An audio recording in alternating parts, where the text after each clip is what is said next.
তো আজকে সকালবেলার টিফিন হচ্ছে আমাদের ব্রেকফাস্ট হচ্ছে এটা কি বলো তো, ডালিয়া।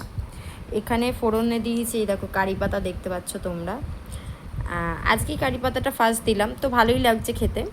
আমি জেনারেলি দিই শুকনো লঙ্কা, তেজপাতা আর 5 ফোড়ন। তার সাথে একটু ওটা খেয়ে না, ওটা খেয়ে না, ওটা খেয়ে না, ওটা ওটা সবজি খেতে হয়, খেয়ে নাও। ফেলে দে, ওদিকে ফেলে দে। কারি পাতাটাকেই ফেললো, এত বাজে ছেলে। তো যাই হোক, আর এর মধ্যে আজকে দিয়েছি, তোমাদেরকে দেখাচ্ছি কি কি দিয়েছি, এখানেই রাখি।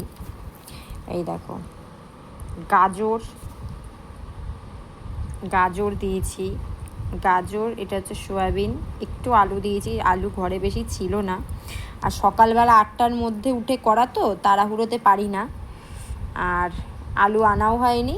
আলু একটা ছোট্ট আলু ছিল তো দিয়েছি, আর রান্নাটা করেছি অনেকজনের জন্য, তবে তাও খেতে ভালোই লাগছে। আর এটা হচ্ছে কুমড়ো, এই দেখো কুমড়ো, এগুলোই দিয়েছি। এই যে কুমড়ো, তোমরা খাবো না, তুমি সবই খাবে বাবা। আর খেতে কেমন হয়েছে টেস্টটা?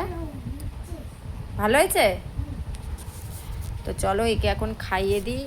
আর সুমনকে সকালবেলা দিয়েছি হচ্ছে বাটার দিয়ে, পিনাট বাটার দিয়ে পাউরুটি দিয়েছি। আমিও পাউরুটি খাইনি। আর একটু টিফিনও পাঠিয়েছি সুমনকে। তো আর সকালে খেয়েছি কতিলার জল, আমি আর বাবা, ওকেও দিয়ে দিয়েছি। তো ও বেরিয়ে গেছে কাজে, আর এখন ছেলেকে খাওয়াবো, খাইয়ে আমি খাবো তারপর। আর তার সাথে রুটিও হয়েছে, রুটির এখনও কোনো তরকারি হয়নি যদিও। তো দেখা যাক কি করি আজকে। কালকের পান্তা ভাতও রয়ে গেছে রাতের, যেহেতু কালকে রাতে আমরা ভাতটা খেতে পারিনি পুরোটার, অনেকটা ভাত ছিল, তো পান্তা ভাত হয়ে গেছে। তো এখন দেখি আজকে কি করা যায়।